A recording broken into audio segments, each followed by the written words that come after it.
Hai adik-adik, hari ini bacaan kita diambil dari Samuel 1 ayat 1 sampai dengan 28. Ada seorang laki-laki dari Ramathaim Jovim dari pegulungan Efraim, namanya Elkana bin Yeroham bin Elihu bin Tohu bin Juf, seorang Efraim.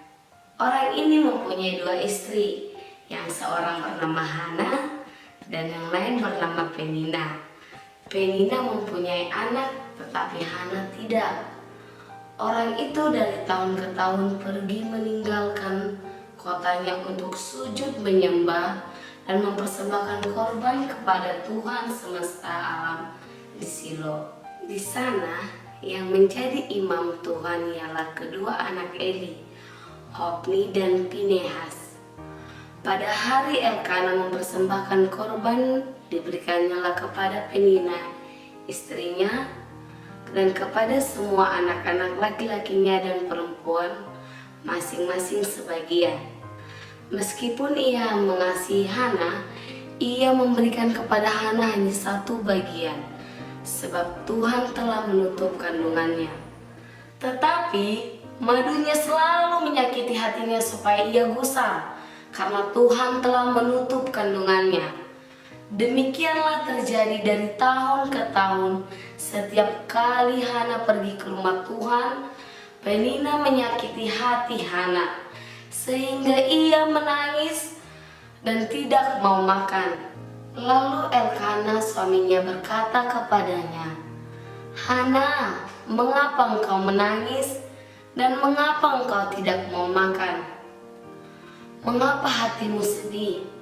Bukankah aku lebih berharga bagimu dari 10 anak laki-laki?" Pada suatu kali, setelah mereka habis makan dan minum di Silo, berdirilah Hana sedang Imam Eli duduk di kursi di dekat tiang pintu bait suci Tuhan. Dan dengan hati pedih ia berdoa kepada Tuhan sambil menangis terseduh-seduh. Kemudian benajarlah ia, katanya, "Tuhan semesta alam, jika sungguh-sungguh engkau memperhatikan sengsara hamba-Mu ini dan mengingat kepadaku dan tidak melupakan hamba-Mu ini, tetapi memberikan kepada hamba-Mu ini seorang anak laki-laki, maka aku akan memberikan dia kepada Tuhan untuk seumur hidupnya, dan pisau cukur tidak akan menyentuh kepalanya." Ketika perempuan itu terus-menerus berdoa di hadapan Tuhan, maka Eli mengamat-amati mulut perempuan itu, dan karena Hana berkata-kata dalam hatinya dan hanya bibirnya saja bergerak-gerak, tetapi suaranya tidak kedengaran, maka Eli menyangka perempuan itu mabuk. Lalu kata Eli kepadanya, "Berapa lama lagi engkau berlaku sebagai orang mabuk? Lepaskanlah dirimu daripada mabukmu." Tetapi Hana menjawab, "Bukan, Tuanku, aku seorang perempuan yang sangat bersusah hati.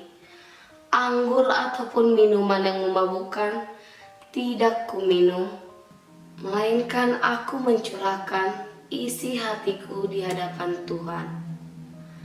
Janganlah anggap hamba-Mu ini seorang perempuan dursila, sebab karena besar cemas dan sakit hatiku berbicara demikian lama. Jawab Eli, "Pergilah dengan selamat dan Allah Israel akan memberikan kepadamu apa yang engkau minta daripadanya." Sesudah itu, berkatalah perempuan itu, "Biarlah hambamu ini mendapat belas kasihan daripadamu." Lalu keluarlah perempuan itu, ia mau makan dan lukanya tidak muram lagi. Keesokan harinya, bangunlah mereka itu pagi-pagi, lalu sujud menyembah di hadapan Tuhan. Kemudian pulanglah mereka ke rumahnya di Rama. Ketika Elkana bersetubuh dengan Hana istrinya, Tuhan ingat kepadanya. Maka setahun kemudian mengandunglah Hana dan melahirkan seorang anak laki-laki. Ia menamai anak itu Samuel, sebab katanya, "Aku telah memintanya daripada Tuhan." Elkana, laki-laki itu, pergi dengan seisi rumahnya mempersembahkan korban 9 tahunan dan korban nazarnya kepada Tuhan. Tetapi Hana tidak ikut pergi, sebab katanya suaminya, "Nanti apabila anak itu cerai susu, aku akan mengantarkan dia, maka ia akan menghadap ke hadirat Tuhan dan tinggal di sana seumur hidupnya." Kemudian Elkana suaminya itu berkata kepadanya, "Perbuatlah apa yang kau pandang baik, tinggallah sampai engkau menyapi dia, hanya Tuhan kiranya menepati janjinya." Jadi tinggallah perempuan itu dan menyusui anaknya sampai disapinya.